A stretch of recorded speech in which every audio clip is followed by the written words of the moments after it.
that the guy that had robbed the phone, and he started to cry. And I actually felt very sorry for him.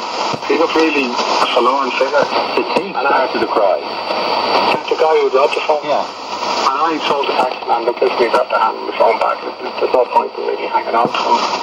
I wished to say to him, he had hopped out of the taxi and he was gone. The taxi moved off. The taxi man said he wasn't going to hang on to him anyway, and the taxi man moved off. And then when I looked over, the girl whose phone had been robbed, who was on a bike, had got herself down to that place, and the two girls were hugging, and there was a few tears, and one girl handed the other girl back her phone, and I thought it was a very nice... So the thief was very brave. It was a very brave. Very quick. The thief was in tears, the Wonder Woman, the Good Samaritan was in tears, and the victim was in tears. Sorry, John, I didn't hear you there. The thief was in tears, the Good Samaritan was in tears. I don't know whether he was... I don't know whether... He just looked like a forlorn figure. Like, you know, it's just... For me, I looked at him, I felt sorry for him that he had to go around robbing phones, and it was terrible that he was in that situation, and then when I looked over at the two girls, they were kind of hugging each other and there was tears there, and I thought that was a lovely scene as well, that it was a very brave girl. She needs to mention, she was, like, I mean, anything could have happened, and it wasn't her phone, and she took it upon herself. When it initially happened, I kind of had to think twice what to do, but she didn't have to think twice. She just reacted immediately, and it was her reaction that knocked me into a reaction. I wasn't, and even when I came face to face with him, I was slightly afraid of him, and I wasn't really sure what I was actually going to say to him, you know. Well, she knew exactly what she was doing. She was fabulous. And when she eventually, she outpaced the cyclist, she actually outpaced the car, she caught up on the taxi and pulled up on the back. She outpaced the car, you see, the car doubled back and I understand. On the Thomas Street further up than me. Because she was coming down from, say, the South Circular, and she got out to Camden Street. I had to do a big to get around in the car. So she kind of didn't follow my track. She cut across and came halfway up Camden Street, where I came out of Wexford Street. Augustine is in Limerick. That's it, Joe. Augustine, yes. Augustine, how are you? I'm fine, Joe. Sunday night, my daughter is 20 years of age. She's a student in Dublin, a third-year student, and she got off the bus from Limerick and was waiting for another bus on Delia Street. And she was talking on the phone, and Neil came up on a bicycle and grabbed the phone from her and pulled it from her hand and cycled away. She pursued him for a short while, but he got away, and she was very upset.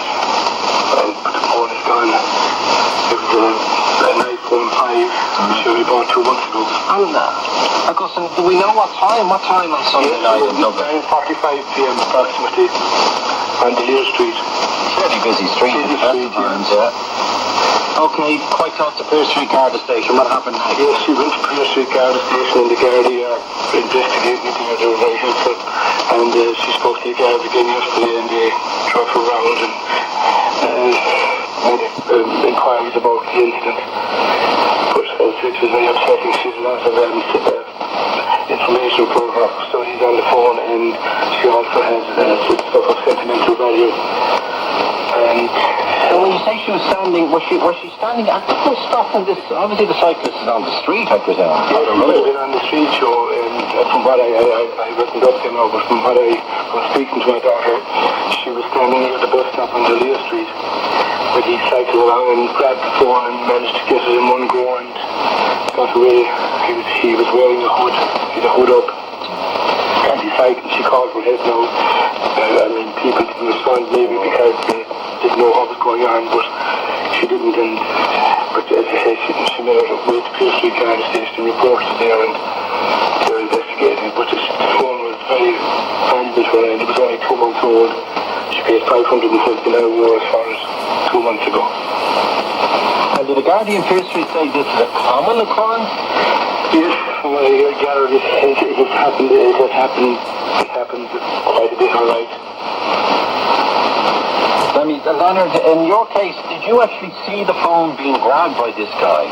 No, I kind of saw it was kind of. I didn't actually see the phone be lifted, but I presume he came from behind her because that area in Finchley is quite quiet. So there was only kind of like me getting into the car and the two guys going into college, and I don't know where he came from, but I think he came from behind her, and she may have been on her. I'm only kind of guessing now, but she may have been on her phone, and he grabbed it out. He grabbed it from her hand and ran. Then I actually really only kind of noticed him then when I heard the shout. But I think that was what may have happened, you know. Okay, what did the thief look like, by the way? He looked like a person maybe a drug abuser. He had those features now, you know. I can't say he was on those. And you say he burst into tears. Did he say anything? No, he didn't. I don't know whether he looked a bit fearful and he looked like a sorry forlorn figure really, and I don't know whether he was maybe afraid that he would have been cornered or it's hard to know, but he just looked like a sad figure, you know.